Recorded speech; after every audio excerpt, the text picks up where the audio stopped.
So in this podcast, I wanted to talk about the topic of stalking, and this comes off the back of an interview I had with a student who is studying journalism, and they're doing the topic of controlling and coercive behaviour as well as stalking, and they want to know how the police investigate such crimes. And I found it really interesting because when she was saying that she's trying to do her final project, not a lot of people really wanted to speak to her. And she was talking to me like, it's actually been quite difficult to get people's accounts and to get a perspective on this topic. So I was very happy to oblige with her with that, because of course we know that stalking is a very sinister crime, and control and coercive behaviour is not taken as seriously as it really should be, as of course we will cover in this podcast. So if you are interested in that sort of topic, then let's crack on and dive straight in. This podcast is sponsored by me, and if you want to support me, you can purchase one of my books, either one of my crime books or my best-selling police memoir, The Job's Fucked: Secret Diary of a Police Officer, which is available on Amazon, and I will link everything I will link all of that and more in the description of this video, in the description of this podcast. So, what is stalking? How do we characterise stalking? Stalking is essentially, in a nutshell, any behaviour that amounts to stalking. That is the definition of stalking. It's a very loose definition for that reason. And we want to keep it as loose as possible, because if we start to really try and define it and nail down what it actually is, then we can run into issues because we can disregard certain behaviours. Stalking has to be vague because of the amount of creativity and the amount of different ways somebody can be stalked. They can be in-person stalking, they can be cyber stalking, there can be following people, there can be harassment, there can be contacting friends and family, there can be third-party stalking, so the stalker will elicit the help of other people. There can be trackers, all sorts of things. And I did a bit of research prior to coming on and filming and doing this video, and it's actually really worrying. So just taking England and Wales alone, approximately 1 in 7 people aged 16 and over in England and Wales have been stalked. They've experienced stalking at least once. In the year ending March 2024, an estimated 1.5 million individuals experienced stalking. 1.5 million people have been followed, pursued, essentially lived in fear. And they say that stalking is like a mental rape, because at all times you are wondering and worrying where this person is, where the stalker is.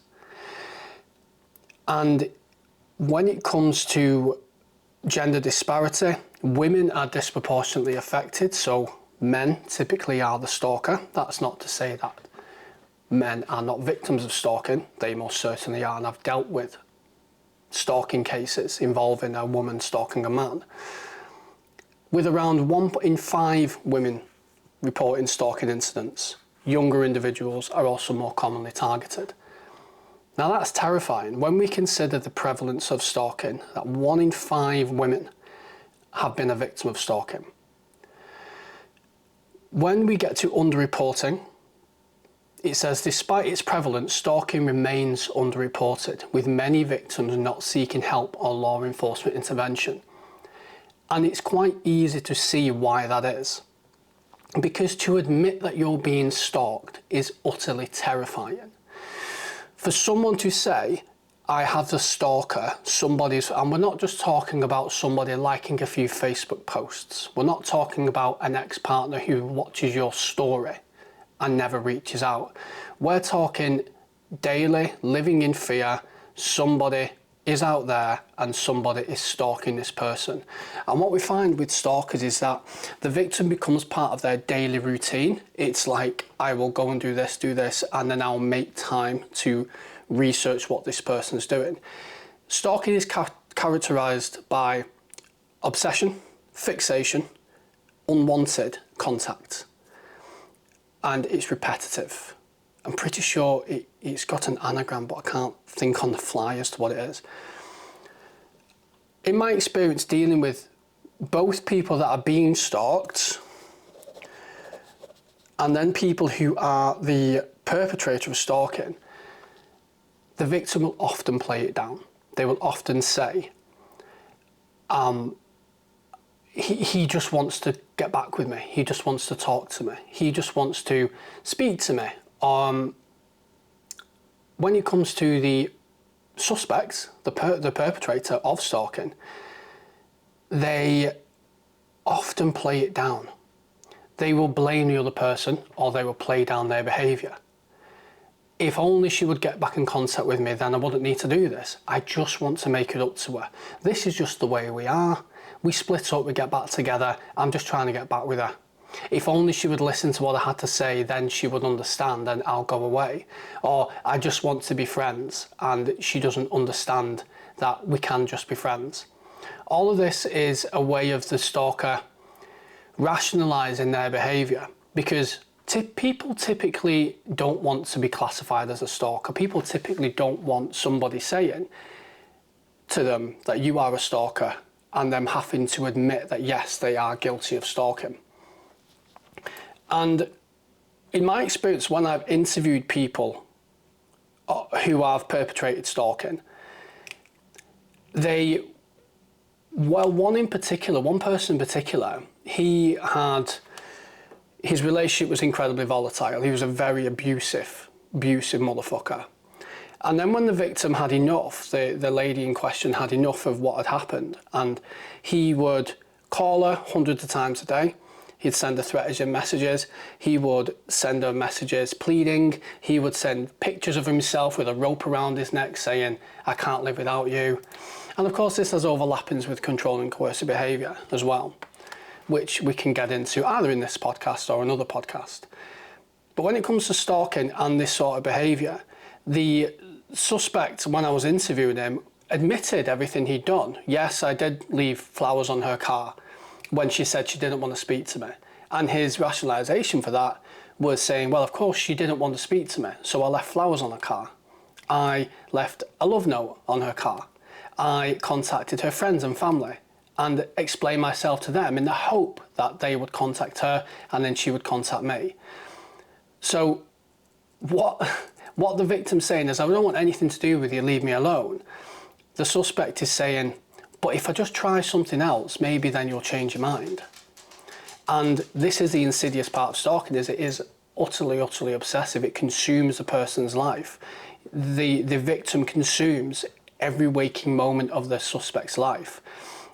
And like I said, it becomes part of what they do on a daily basis. They make time for it and make time to go out and do it. But more importantly, the suspect is essentially invading every waking moment of the victim, because the victim doesn't know where they are, they don't know what they're going to do next. And when cases are investigated, and like I said, when I interviewed this person and I laid out all the evidence and all the times he'd contacted and all the different evidence I'd collated in relation to his behaviour, he admitted everything he'd done but denied stalking. I even laid out the definition, I laid out all the points to prove, and he admitted to the lot but denied he was a stalker. Always maintaining that this is just who we are, this is just how we are, and we just want to get back together. There was another case where it was cyber stalking, where after the relationship had ended, often it's not a very good relationship anyway, and the perpetrator doesn't want to lose control over the victim, therefore stalking behaviour comes in.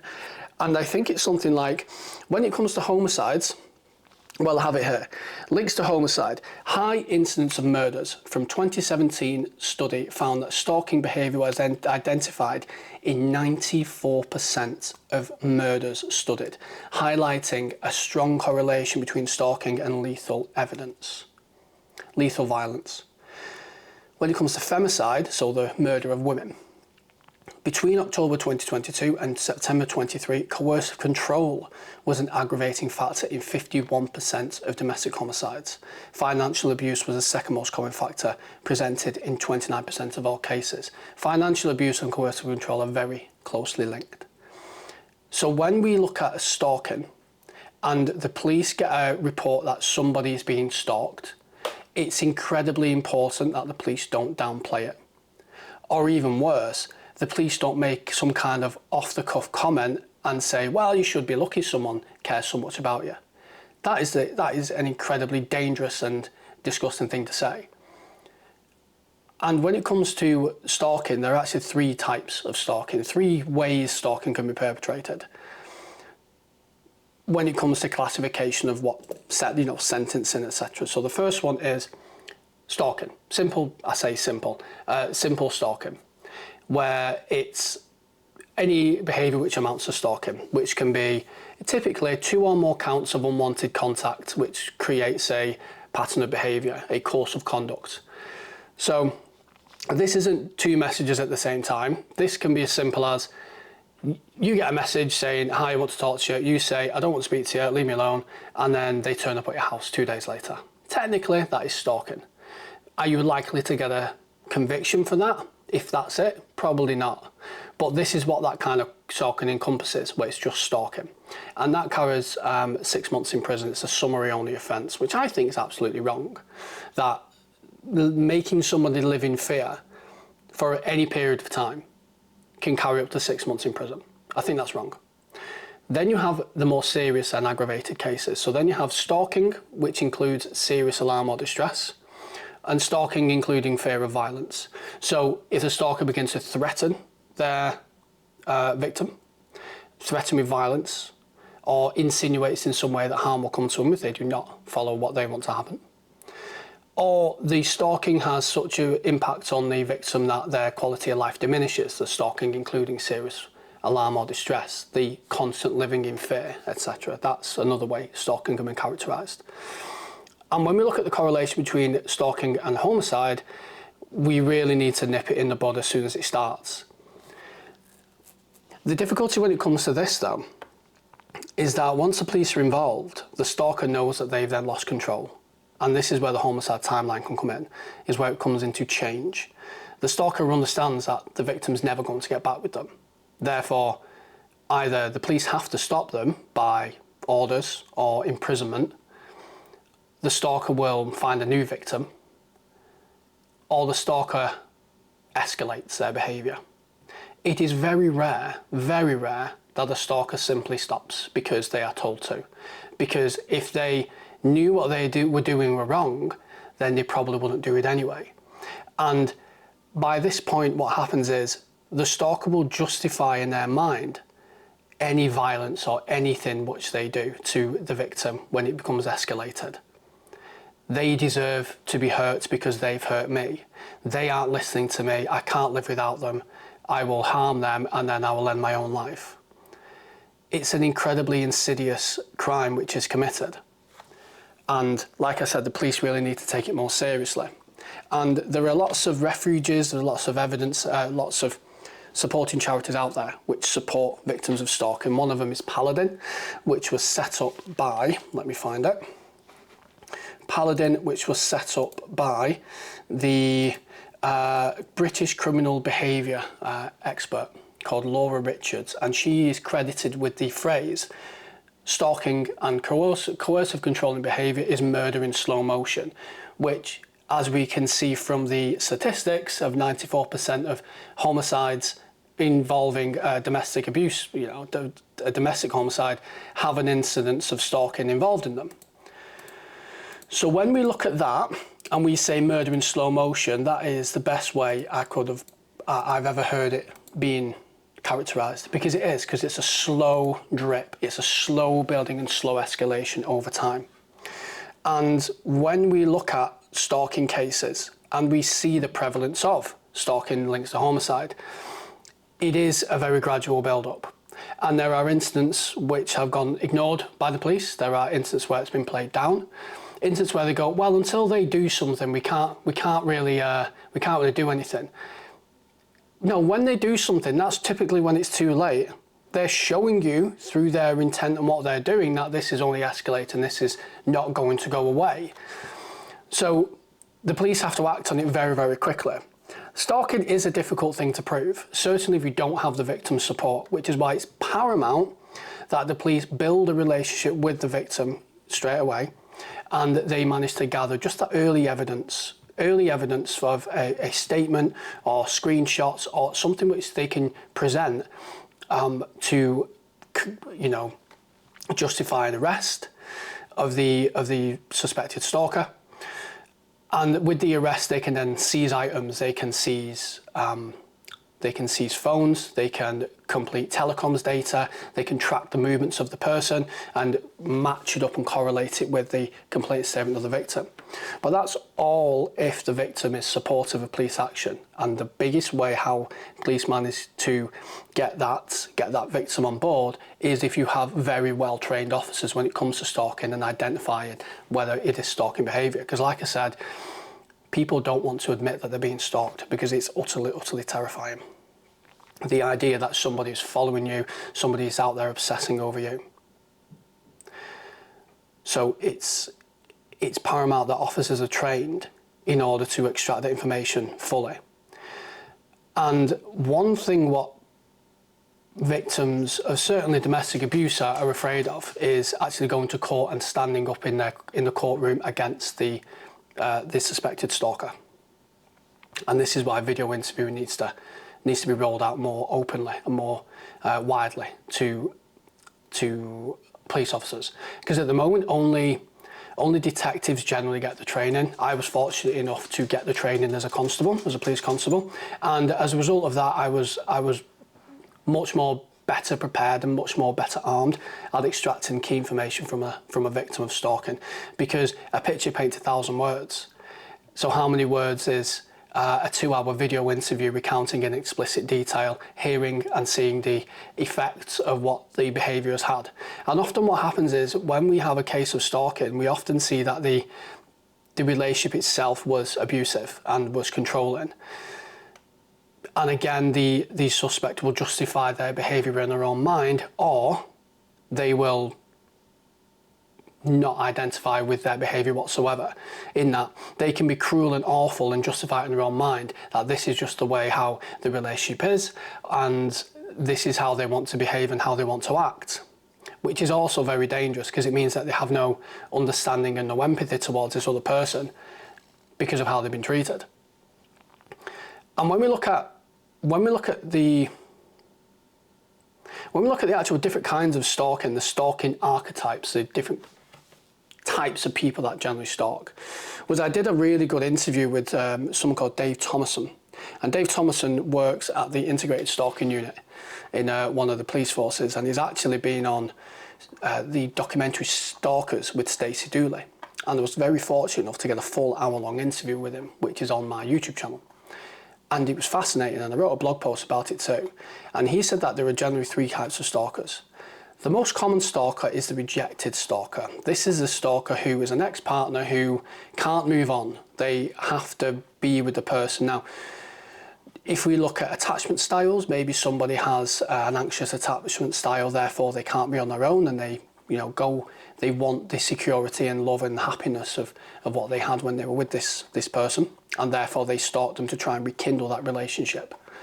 But then we can also get into the more malevolent side, where this person may have narcissistic personality disorder or antisocial personality disorder, in which they don't care, they have no empathy, they feel a semblance of control and possessiveness over this person, and to reject them is, well, they don't like rejection, they don't like being told that they're not special and somebody wouldn't want to be with them anymore.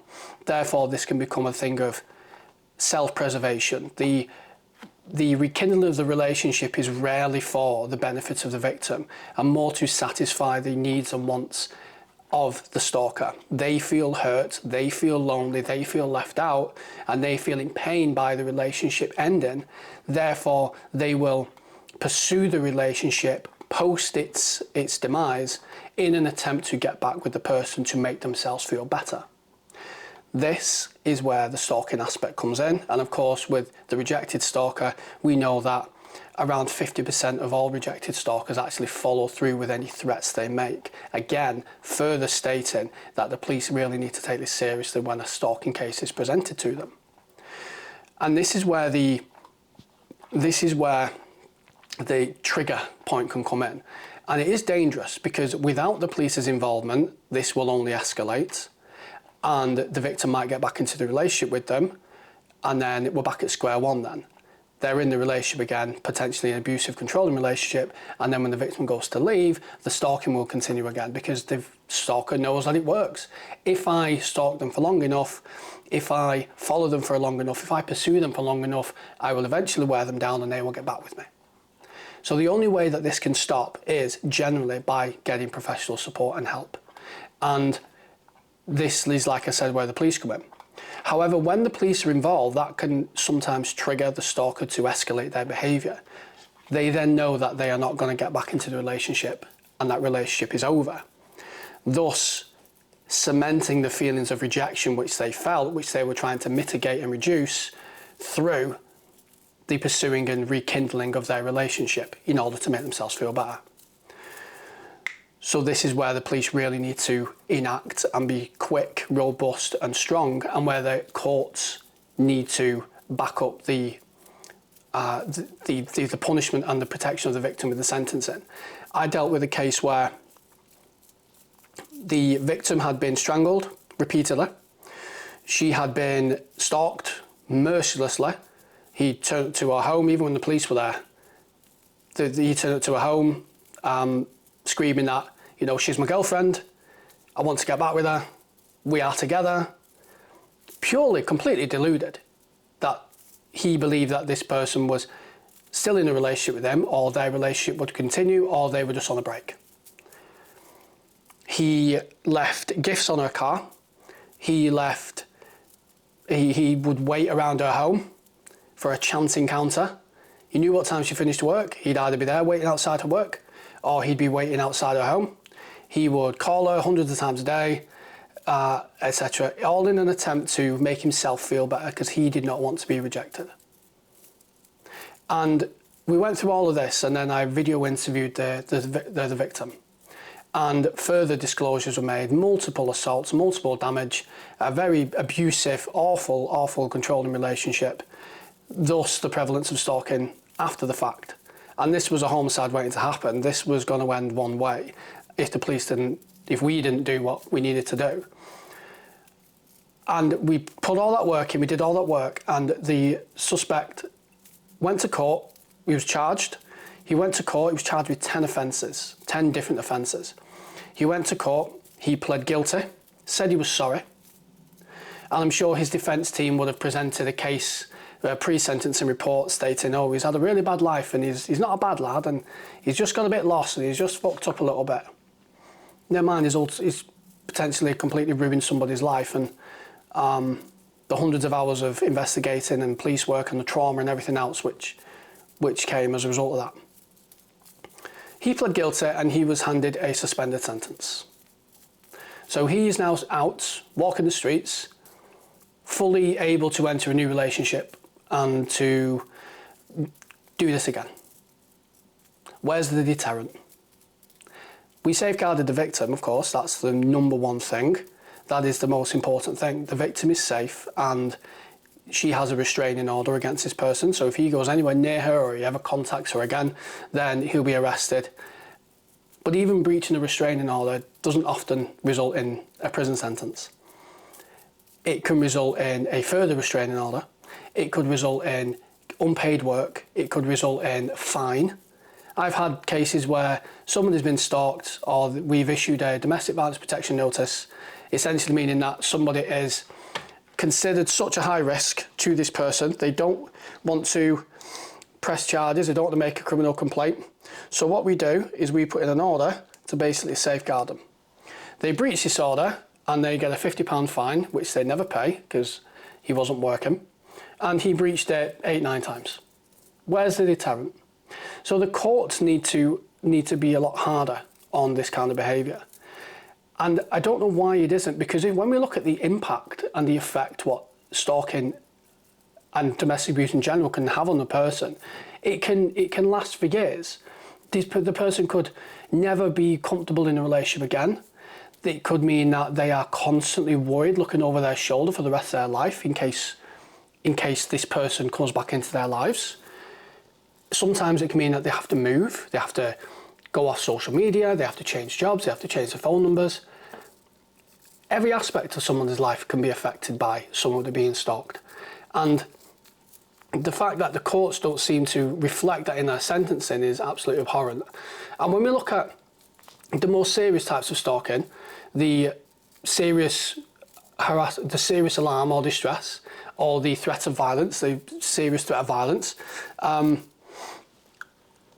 we look at the sentencing and it holds a maximum of 10 years imprisonment. Very rarely do people go to prison for this.